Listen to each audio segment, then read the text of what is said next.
Jireenya saree moo kan waraabessaa moo kan goondaa moo kan leencaa jiraattaa? Saree fi waraabessi waan du'aa nyaatu. Haa ta'u garuu garaagarummaa qabu. Sareen gaafa waan du'aa argitu qofaa ishee nyaataa oolti. Yoo saree kan biraa nyaachuu dhufe irraa wal ariiti. Tarii sareen humna ishee caalu yoo dhufe immoo ishee achi turte irraa ari'eetu ofii nyaata. Yoo ofii quuftes akka sareen biraa hin nyaanneef bira ciistee irraa eegdi malee dhiistee hin deemtu. Waraabessi garuu gaafa waan du'aa argu qofaasaa hin nyaatu.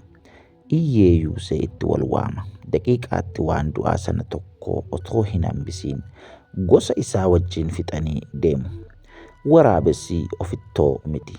Waan argate waliin nyaatee gammaduutti amana. Sareen garuu yoo quuftellee bira teessee eegdi malee saree biraan akka nyaatu hin eeyyamtuufi. Hanga nyaattu nyaattee isa irraa hafe bor itti deebi'uuf dhiistee galti. Waraabessi garuu yoo dhiisee deeme akka qaamni biraa dhufee fudhatee nyaachuu danda'u waan shakkuuf dursee waan argatetti wal waama. Waraabessi du'aa yoo argee sanyii isaa hunda itti waammatee yeroo suma tokkooshee osoo hin hambisiin achii kaasa malee akka saree ofittoo ta'ee sanyii isaa hin dhowwatu. Sareen akka hunda isaanii ga'u osoo beektuu ofittummaa isheef saree warra kaan irraa ari'aa oolti. Galgala garuu dhiistee galti. Waraabessi halkan itti wal waamee fixee deemee isheen immoo iddoodhuma kaleessaa jira jettee lafa barii iddicha deemti. Gaafa dhaqxu garuu inni tokkummaan nyaachuu beekuu fixee deemeera. Egaa sareen kaleessa saroota akka ishee kan biraa irraa ari'aa turte har'a sarootuma sanaa wajjin agabuu oolti. Isayyuu balleessaa ishee irraas hin barattu. Borus yoo raqaa argatte akkuma kaleessaa saroota biraa irraa ariiti. Jireenya sareef waraabessaa kana irraa maal barattee? Maaltu siif gale? Leenci immoo uumama isaatiin waan du'aa hin nyaatu. Waan jiraa qofa nyaata. Maaliif leenci waan jiraa qofa akka nyaatu hubatteettaa? Leenci isa bineensi biraa kuffisee fi akkasumallee wanta du'aa ta'e nyaachuu hin fedhu. Ofiisaa ari'ee kuffifatee nyaachuutti amana. Kana jechuun egaa leenci hirkattummaa fi kan namni biraa dadhabee kuffifate irraa fudhachuu hin fedhu. Dafqa namaa hin barbaadu. Ofiisaa of danda'ee ari'ee kuffifatee bu'aa dafqasaa nyaachuun beekama. Leencarraa wanti baratamu akka nuti dafqinee nyaachuu qabnuu fi akka nuti arganne jennee dafqa namaa hin kajeelledha.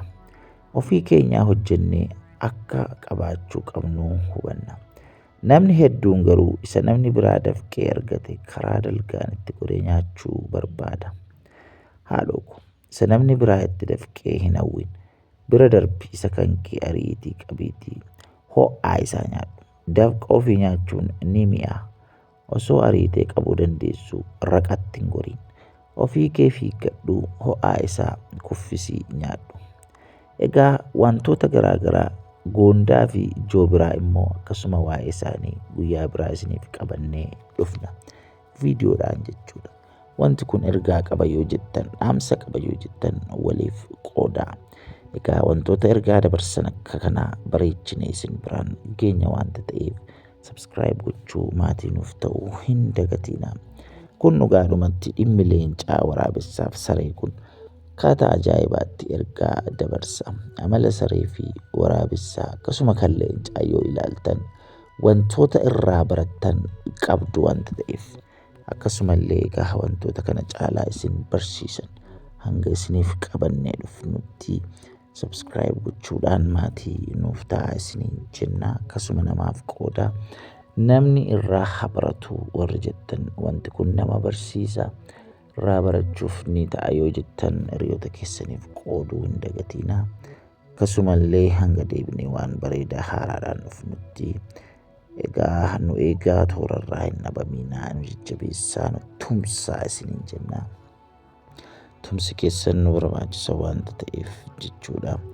Waaqayyo isin haa eebbisu, isin jaallannaa, isin kabajnaa, bara keessan jireenya keessan Waaqayyoo haa eebbisu. Warra tokkummaadhaan walii wajjin ta'anii hojjetanii waliin jiraatan akkasuma warra dafqaa namaa hin barbaanne akka taanuuf Waaqayyoo nu haa gargaaru. Waaqayyo bara keessan eebbisu. Eebbifamaa isin jaallanna. Baraaf jireenya keessan, umurii keessan, kan keessan kan ta'e hunduma Waaqayyo isiniif haa eebbisu. Jabaadhaa, hojjedhaa. Yoo hojjettan ni jijjiiramtu isiniin jenna. Egaa akkasumallee Waaqayyo akka inni jireenya keenya jijjiiru kadhannaadhaan akka inni gara keenya ta'u illee yoo kadhanne yoo hojjenne Waaqayyo nu jijjiiruu danda'a wanta ta'eef namni kamiyyuu egaa hojjechaa Waaqayyo isaattis jabaachuutii qabaa naamsa keenyadha.